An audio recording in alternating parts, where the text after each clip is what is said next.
It's time for a midweek doubleheader. Yes, a terrific Thursday lies ahead of us. A couple of games to look forward to. One from the searing afternoon heat of the Indian capital. That's the one we're looking at first. It's going to be Mumbai against Rajasthan. And later at night in Ahmedabad, it's going to be Delhi versus Kolkata. But let's focus on the matter at hand and welcome you to Cricbuzz Live, brought to you in association with our fantasy partner, My 11th Circle. On our international panel tonight, I'm joined by Shaun Pollock from South Africa and Joy Bhattacharjya, not too far from one of the venues where we're going to have action today. Welcome, gentlemen.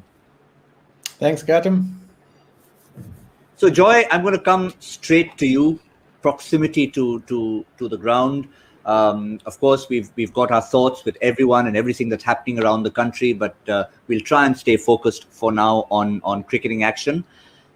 No home games for a team like Mumbai who haven't enjoyed this venue as such. They'll need to turn that around because it's a critical game for them.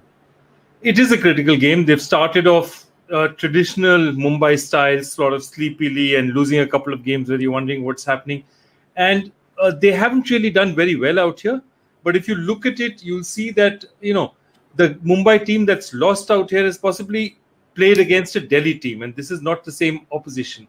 And I think that if you look at Mumbai's schedule, they would be looking at this schedule and saying that, they have a couple of games. If you see right here, they're going to play Rajasthan. Chennai is a tough game. Then they're going to play Hyderabad. Then they're going to play Rajasthan again. If they have to fatten themselves and get a few points, I think those two Rajasthan games and that one game which they're getting against Hyderabad, those are the games I'd like to say that can we win at least these three and then maybe whatever happens against Chennai and get themselves up in the table. It's important for them to do that. They've traditionally been slow starters and great finishers, as somebody who's worn blue for a while will tell us in more detail later. But no, I think this schedule is important for them, and this game is particularly important for that reason. They need to get off on that start. Well, before we look at the points table, why not let us get to that point right now, Shaun Pollock. What is it about Mumbai that they've been slow starters and yet a champion side? Yeah, I think sometimes it takes a while to get into the tournament. I think the case in point in this tournament has been the Chennai experience. I don't think it's a surface that really suits them. I think they play better cricket on faster bouncier wickets, balls coming onto the bat. And that's why, in the past, over the years, when they'd gone to Delhi, it might have just been a one-off game. And you think, well, that surface tends to keep a little bit low, can be a bit slow, difficult to get the ball away. But I think this time, after having 5 games in Chennai, they'll be quite excited about heading to Delhi because I think they'll feel like it's a bit of an improvement and that maybe the ball will come on a little bit more and they'll be able to play the shots from all. Viewing last night, it looked like actually a decent surface. It can be a little bit it's almost like a skids low kind of surface. And if you target the stumps, it can be difficult to get away. But it didn't look bad last night, and I think it'll play similar. If it's the same surface today, I'm sure it'll be a pretty similar. So I think they'll actually quite enjoy it, particularly people at the top of the order like Quinton, Decock. I think he'll want some pace on. Hardik Pandya, when he comes at the back end, would have liked the way some of those guys were striking it. So I think it just fits the Mumbai game plan, just that slightly better if they can get some more pace. Yes, we'll have a bit of a discussion on Quinton de Kock and where he can buy some runs from. All the markets are closed in Delhi, so it's not available for purchase. But what we're really talking about, we promised you the points table. Let's have a look at where these teams stand. Yesterday on the preview, I sort of, as a natural course of things, went, well, we've got Mumbai who are right up there and playing a team who are right at the bottom. Well, Rajasthan are second from bottom, but Mumbai aren't exactly top of the tree, Joy. Mid-table, but I think what you pointed out was very key. 3 out of 4 games in Delhi are Rajasthan, Hyderabad. They'll want to change those numbers. They have to. They have to make use of it, and then they'll be telling themselves, if we can get out of Delhi having won 3 out of 4-5 games, then we go on to places like Bangalore and all, which the surface will just suit us perfectly. So if they had to face teams at this period, they'd rather face the bottom 4 teams, because whether you like it or not, it's very clearly right at the top bunched up. You have really, it's Chennai, Bangalore, all these guys, Delhi, they're the guys bunched up at the top. Everyone else is struggling a little. Mumbai wants to just put a little bit of space between themselves and the rest of the table. For us, we'd like to see some more competition. Of course, I have another theory why Mumbai wakes up late, and that's simply it's a westernmost part. So by the time the sun comes around, If you remember, Kolkata is famous for starting the tournament well. Kolkata is the easternmost team. They always start the tournament well. And Mumbai always starts late. And that's exactly that. See what time the sun. Get up at 7 in the morning in Calcutta. See where the sun is. And see where the sun is in Mumbai. It's at least an hour's difference.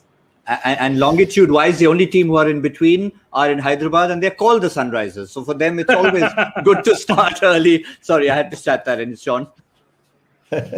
Yeah, I just think if you ever look at the Rajasthan setup on that table, I mean, they would absolutely have to pinch themselves if they could do a victory tonight. I mean, at the start of the tournament, everyone's gone missing. They've had injuries. They've had people not being able to be available. They really haven't got off to the greatest of starts. And to think that they, after the 5 games, have got the 4 points, and if they win tonight, that they go into 4th place, I think they'd have to pinch themselves, because it has been such an average start. And even with us looking around, we're thinking, I don't know how they're going to bounce back. But if they can manage to get it right tonight, that would be a real step in the right direction for them.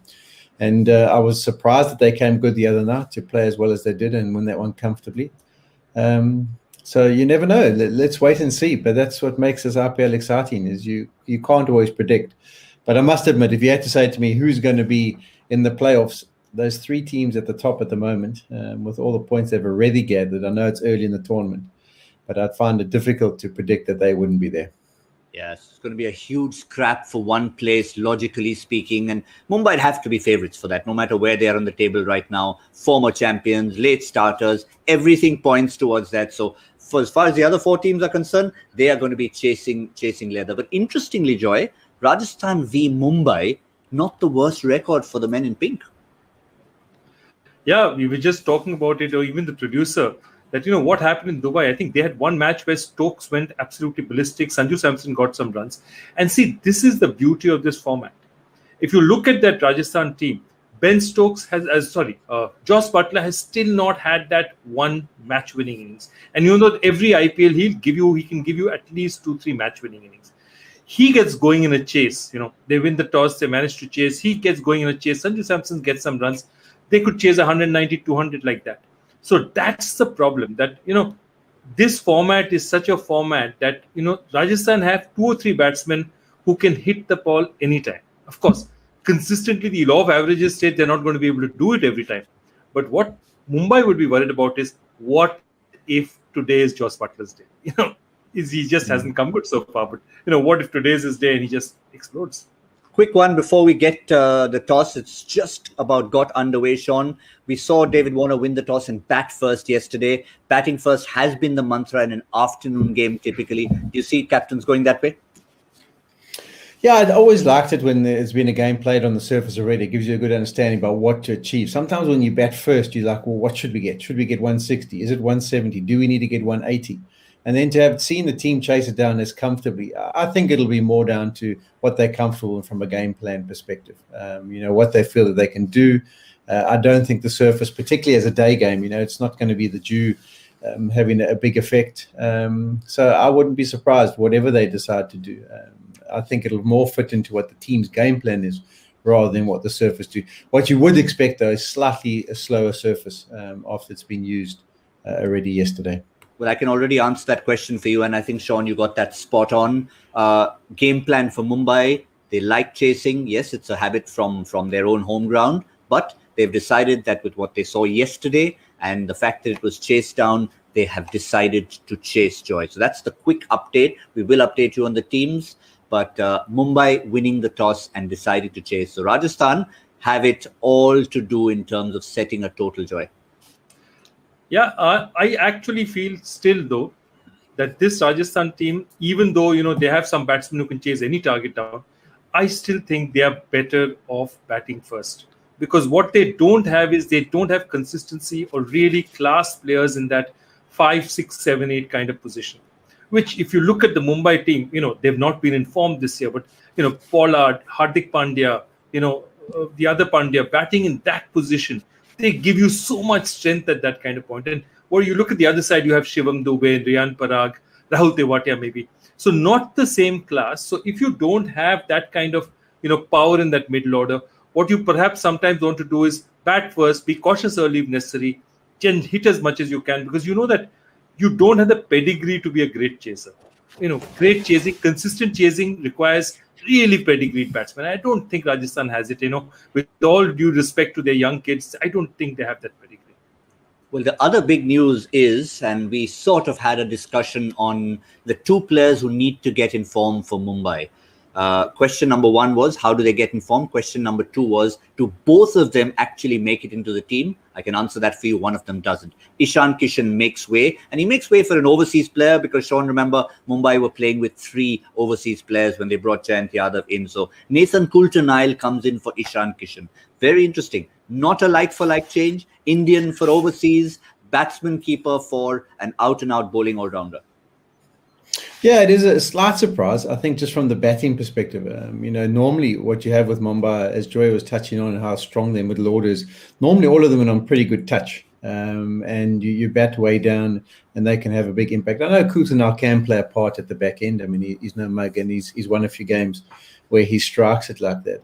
But I think it's maybe dictated to by the surface and the fact that he is one of those guys who's tall, he runs and he hits back of a length. And as I mentioned earlier, I always felt when I played at Delhi, even in my playing days, that if people were back of a length and straight, it would almost skid onto you and keep low and could be quite difficult to get away. So maybe that's the route they're going, just covering their bases from a bowling perspective.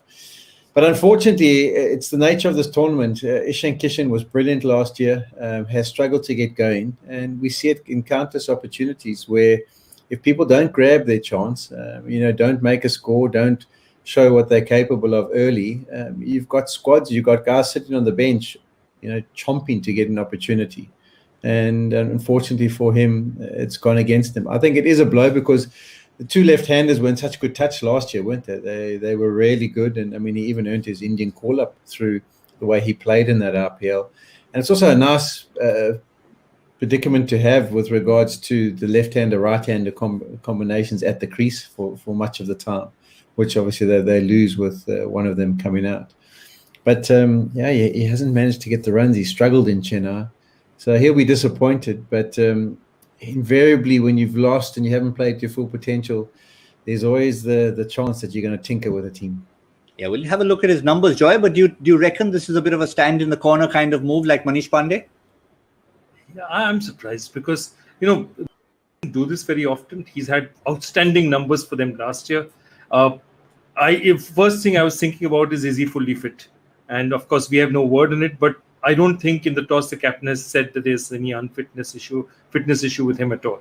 So that's why I find it interesting because he is, for whatever it's worth, they've reduced their batting order. And whether you like it or not, what they're probably saying is on a surface like this where they think the ball might travel and it's a decent batting track, though, as Shaun said, it could be slower than last year. What could just happen is they might just want that extra bowler. So now you've got 3 guys who are reasonably very fast, which is Bolt, Coulter-Nile, Bumrah you have. Then you have Jayant Yadav, Rahul Chahar, and Kunal Pandya. They're just giving themselves that much of a little. So I don't think they'll think somebody like a Pollard is going to bowl. The pitch possibly is not playing, is not holding on that much that Pollard will bowl. They probably just wanted to strengthen their bowling. I mean, I can't think of any other reason. Yeah, fair point. Since we told you about Kishan's numbers, and I think it'll lead us into the discussion of one player who's not playing, one who is, Kishan and Quinton Decock, because they'd love to get some runs from Quinton Decock. He's been prolific. But have a look at these this season for Ishan Kishan. Really, absolutely didn't even touch 30. And for Quinton Decock, just that one innings against Hyderabad. Yeah, I think also when you look at those facts and figures, that they tell you one part of the story, but it also goes down to how you look for those 21 deliveries or 17 deliveries. It didn't really look like he was going to be applying pressure onto the opposition. And that sometimes is as much of a story as the actual strike rate or the runs that you've managed to accumulate. You'll be disappointed because when you come into the RPL, what you want is an innings early doors. In the first 2 or 3 matches, you want to get something substantial on the board. And he managed to do that. He just hasn't followed it up with anything really to write home about. And Quinton's just had the one. But I think if we look at last year, he also got off to a really slow start, didn't he? He did. He was really slow to get going. There's the facts and figures. Just mention it and out comes the graphic. 4 games, striking not anything spectacular, averaging 12, and then he came good at the back end of the tournament. And I think because of his international pedigree, maybe the discussion of who do we leave out comes into the equation. It was always going to be a route of going down the Quinton Decock route, knowing that he did bounce back last year, and because of the experience he does have. Yeah, so I think, we looked at a pattern yesterday, and we saw the pattern with Manish Pandey, left out, comes back, scores runs for Quinton Decock, like his team, slow starter, but when he comes good, probably that one innings joy is what he needs, and maybe a change of surface. This could be the day for him. Yes, and I think if I remember right, he's played for Delhi for a while, so he knows this surface. I have a feeling that he knows this surface better than somebody would, because anyone who's had the Firozshah Kotla as a home ground will have a better understanding of how it plays, how it turns out. So those are things that you also need to look at. He'll be looking at that, and he just tell himself that this Kotla ground looks better than it has even for the last couple of years. It's looked less, to use a word that I don't want to use ever again in this program, tacky. I don't know why this year's, like Fortress used to be there, this year's word is tacky. I mean, and Dhoni is this maven, once he puts this word out there, tacky, everyone there, it's a tacky pitch here. And I said, boss, tacky was a name used when a horse, for horses that were not great in the 19th century. How it suddenly become this big term in the 21st century, I just never understand. Well, let's have a look at the opposition. We've told you about the Mumbai Change, NCN, or NCN, is it? Yeah, Nathan Kultanal. Yeah, that's it. NCN. I was right first time out. NCN and the NCR. Yeah, there you go. NCN and NCR. Oh dear, there you go, the numbers. But for Rajasthan, no changes. They are not tinkering with the team. They're not trying to. They don't have too many players to choose from anyway. But in terms of the overseas players, let's remind you, Rasif van der Dusen has come in. He's not yet eligible to play. He's in quarantine. So they're going with Miller, Butler, Morris, and Mustafizur. The only 4 overseas they have, Shaun Pollock. But I think they'll have to just tell themselves, look, no matter what, we had a good win the other night. Let's try and carry it forward. 100%, no surprise whatsoever. They were calling all pockets after 3 games in the tournament, and now they pick up a win in their 5th game. No reason to change whatsoever. You just got to try and get continuity. They've got a little bit of confidence from the way they played, and they'll just be hoping for more of the same.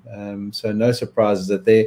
I'll be interested to see how the left-handers go. I've always liked them, a lot of them with that ability to shape the ball back at the stumps. And I think this is one of those kind of wickets where if you swing it back towards the stumps, keep it nice and straight, you can cause some problems for the guys up front. So be very interested to see how they go. But and as Dre mentioned, I think they've got to be hoping that they've spent big money on Morris. Butler's a big player for them. David Miller, all on their day, can win games. And that's what they'll be hoping for. I think it is more of a hope for them that there's going to be individual performances that win them a game, whereas Mumbai could focus on the fact that a good team performance, solid from everyone, will get them over the line. I think the Rajis need someone to have a blinder of a day. Yeah, they certainly do. And which is why this is around the time with that one change I just reminded you of. We like to just give you a gentle reminder, a gentle nudge about your My 11 Circle teams, because you've probably already decided who's going to be in your team, but you're waiting for the toss changes. And here's a reminder, My 11 Circle, download the app in case you don't have it already, and plenty of you do. Get your 11 in place, and importantly, the captain and vice captain is what you need to pick.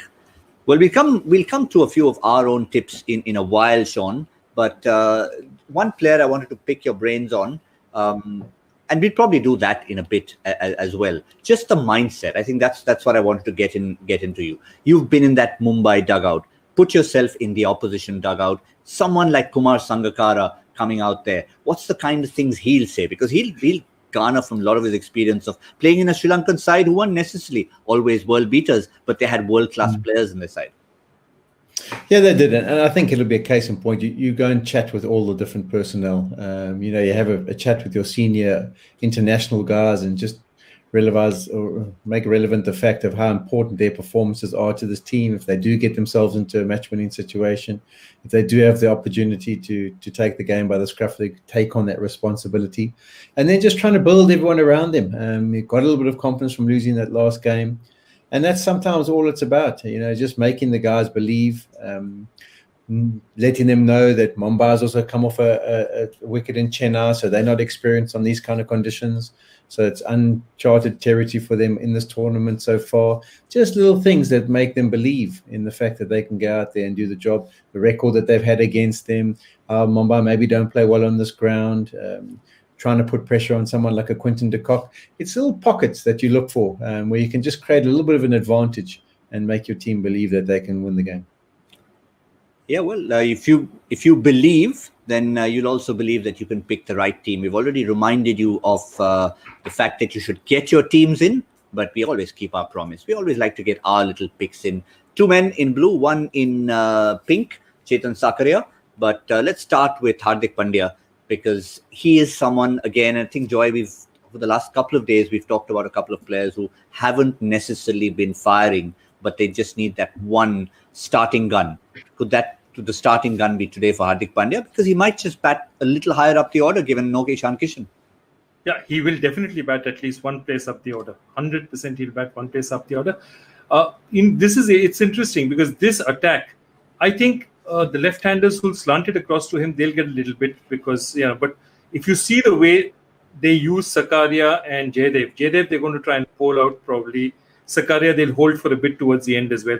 He's not going to see too much of them. I think the rest of that Mumbai order, which you see, whether it's a Chris Morris, the spinners, Tewatia, I think he'll fancy his chances against it. And one other thing, this is not a big ground. This is not a very big ground again. And I think that once he gets it in his arc, he's going to be punishing. He needs some runs as well. I mean, he's got bits here and there, but again, it's a sputtering start. It's not a start where he's in rhythm as yet. And I think he needs one big one to settle himself down. I think Joy's point is very valid about the ground. I can remember playing there. You walk back to your mark to go and deliver, and you look around, and it feels like the stadium's just here behind you, particularly the straight boundaries. And Hardik Pandya is such a good straight hitter, isn't he? I mean, on the biggest grounds in the world, if he gets it right, he clears them at will. And at Delhi, there, that one straight hit in particular is just a chip and a putt. So if he does get going, I think the game plans last night were brilliant from some of the teams as how wide they went. They got a lot of guys like Warner, for example, had got caught at the square boundaries, and that'll be the plan of both the teams. They don't want people hitting straight down the ground. You know the strength of your Pollards, you know the strength of your Pandyas hitting in those areas. So I think they'll save their bowlers accordingly. Someone like a Morris probably hit back of a length, maybe try and get them play the square bat shots at the back end, or else they'll be looking for those wide Yorkers. But if Pandya gets going, as I say, a bowler will be, just worried a little bit about those short straight boundaries. Yeah, let's remind you also that Tipo Morris, also someone who knows this Delhi ground very well. He's played there in the past, so he'll have some home conditions to hark back on. But our second My 11 Circle smart pick, let's just finish off actually on Hardik before we get to our second one, because we were talking about memories.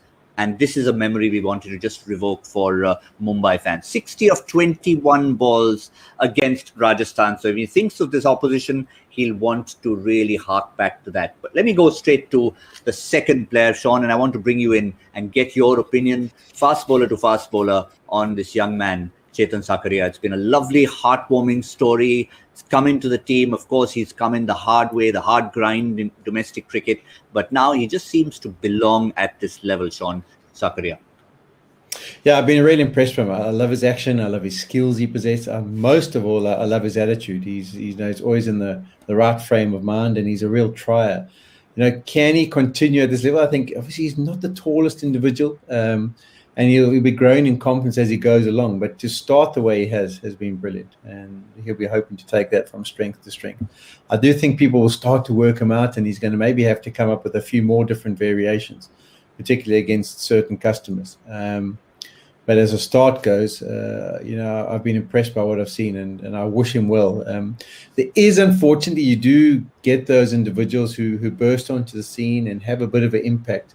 But it's the sustainability, and often that's got to do whether you can bowl 140, 145 plus, and you've got a little bit of that X factor. I think people haven't seen much of him so far, and that's maybe why he's having success. Someone like, I know it might be harsh to But someone like a double Kakani was fantastic. He had really good skills, but didn't really take it to the next level. So it'll be interesting to see if he can take that step up and continue to learn, continue to impress, and continue to develop some skills. But for now, really impressed by what I've seen.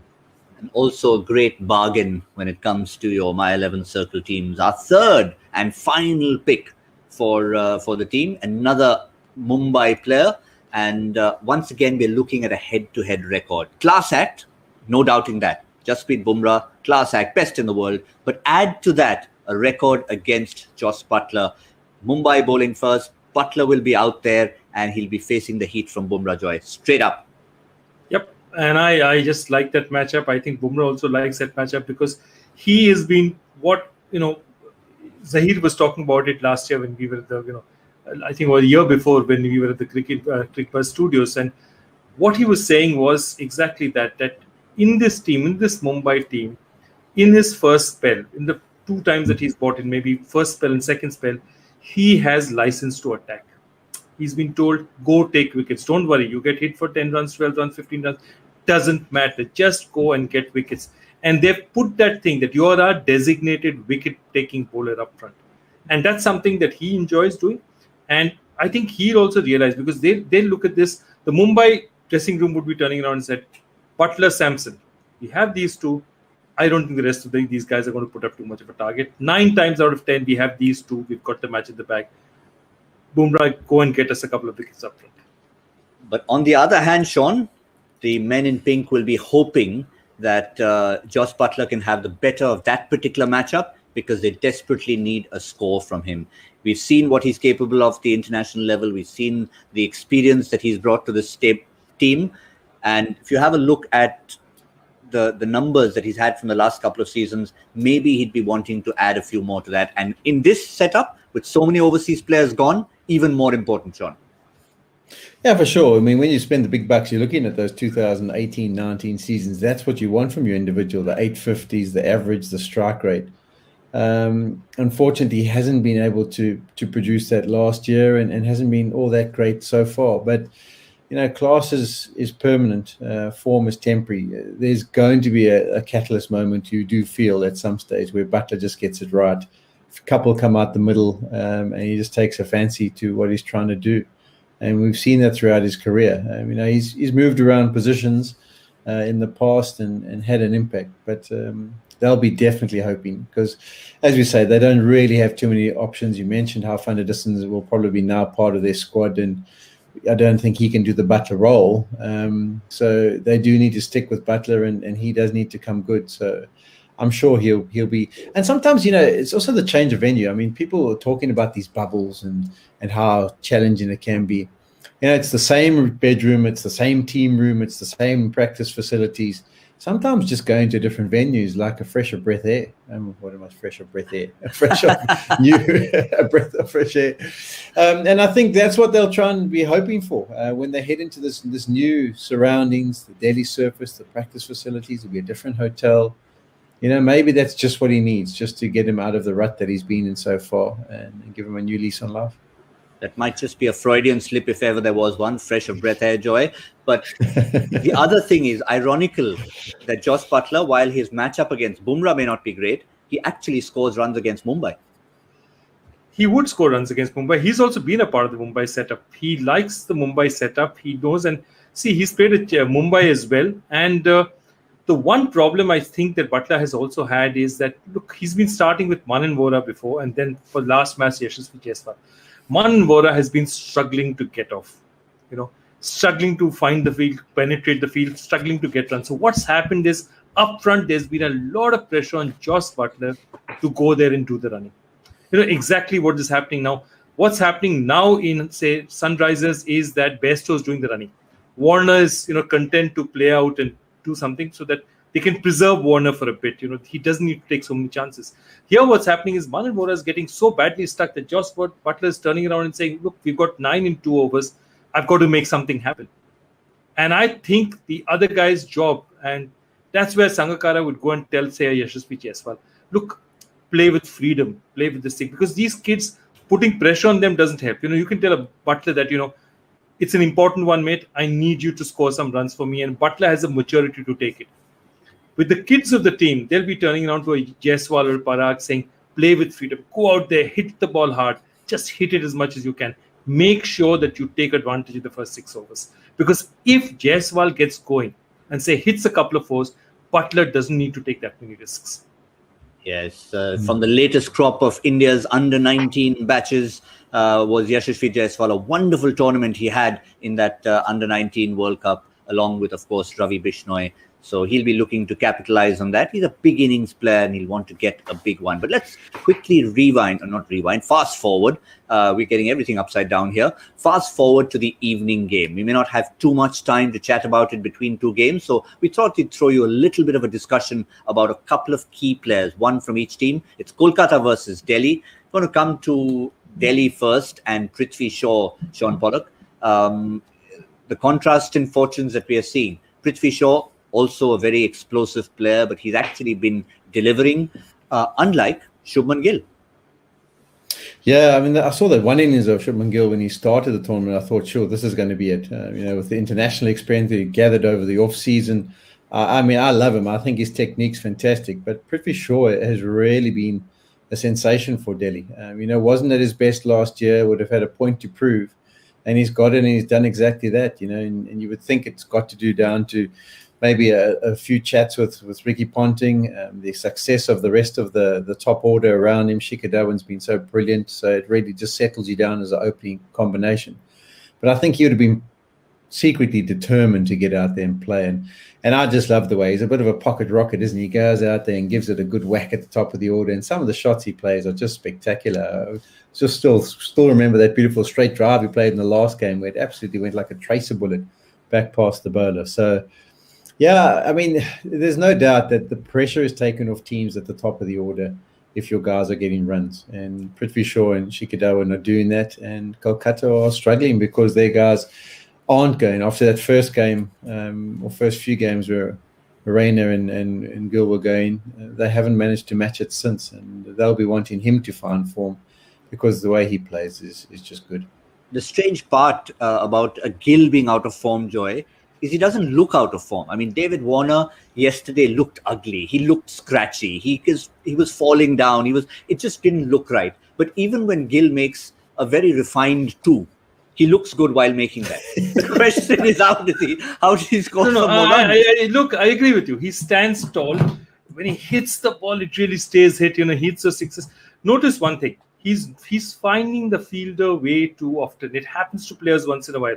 They get just stuck. He just continuously hitting the fielders. Beautiful shots, but straight to fielders. And that's something that happens. And when they get into that kind of a mood, what happens is pressure starts building on them. Not necessarily from the team management, but in their own heads. You know what? I'm not getting a start. I'm not getting going. Nothing's happening. And it's not easy. You can get into a spiral like that. And right now, Shubman needs to clear his mind. And it's not always easy. Various things work. Sometimes you need to sit out a couple of games, see it from the outside and do it. I don't think Calcutta has the ability or the kind of replacements out there for them to try anything like that. They'll just have to play through this with these 3 kids at the top of the order. But again, I feel Shubman is a class player. I think the only thing that I find always a bit dodgy about him in this particular situation is shot selection. Hitting the right ball at the right time and finding the gaps in the field. Because he never looks anything short of a class player. He's always looked good while making those runs, however less they might be. Yeah, well, we'll just be hoping. That is, of course, our second game. This was just to whet your appetite for what's coming up in the evening from Ahmedabad. It's going to be Delhi against Kolkata. Before that, we're going to be focusing on Mumbai against Rajasthan from the Indian capital.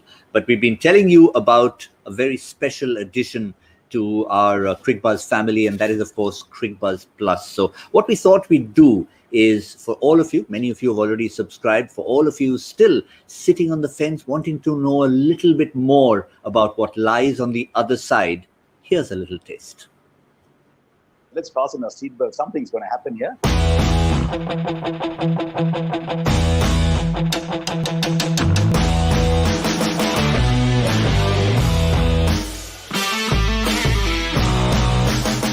Having a bit of fun out there. The Jay and Viru from Sholay. You got to get your dancing shoes on. call each other brother from another mother. Until we finish now, we'll never celebrate too early. I don't like talking cricket. For me, number one is cricket, then everything comes. Rohit was a natural leader. We all want to hit the ball like Virat. The only person I can't put in this team is Dhoni. Being a cricketer, I've always put on a mask. I'm not that every day. My family got abused. मैं तो हाथ जोड़कर बोल रही हूँ कि please don't dominate your girls. Sometimes skin color is not the only basis for discrimination. Looking forward to bringing you a lot more such conversations. ये चीज तो हम काफी देर से मिस कर रहे थे. Watch this space.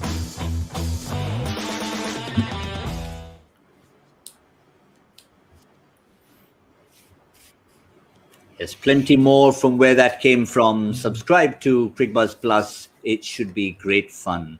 Well, we've also got our Joy Factor question for today. As we keep reminding Joy, once you've set the bar, we've had so much fun with those first few questions. What's coming up today for this double header? Okay, today I've decided to move away from numbers and just play around a bit.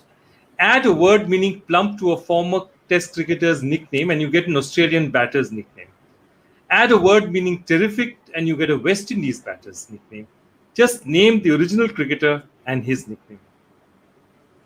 So there's a player who has a nickname. Add a word meaning plump to it and you get an Australian batter's nickname. Add a word meaning terrific and you get a West Indies batter's nickname. Just name the original player. And of course, if you know the original player, you will get the other. This should be fun. This should be fun. We've got 2 matches and lots of time for you to try and figure it out. You've got to have an expression just like Shaun Pollock has at the moment, just trying to even... I think I've got an idea. I'll discuss it with Joy just now. Very good. We're going to discuss it off air. Meanwhile, we expect all of you are jumping on #Cricbuzz Live, getting in all your answers. But we've got one more little quiz for you, gentlemen. It's the numerical quiz. Since Joy has decided to stay away from numbers in his question, what's it going to be in terms of number? I'm going to go first for a change and predict a score for Rajasthan on this particular surface. And I'm going to go with 152. Not a very high score, but 152 for Rajasthan. You had me. I was thinking of going at 147, and because I think they're going to go hard, and if it doesn't work out, they could fall short. But now, since you've gone 152, I'll go higher. I'll go 164. All right, 164. Okay, I'll go 170. 170. Not a lot of faith in your former team's bowling, or you're just being a little generous, saying they can chase anything down. I'm just thinking Butler's going to have a day. Fair enough, fair enough. Butler going to have a day, likes this Mumbai attack. He's got to battle Bumrah, but I think Rohit Sharma and company will fancy they can chase that sort of total down. We saw what happened last night. It's a day game, first of a double header. We're going to see all of you in 10 overs time on Cricbuzz Combox. And of course, plenty more action on Cricbuzz Live, brought to you in association with our fantasy partner, My 11 Circle.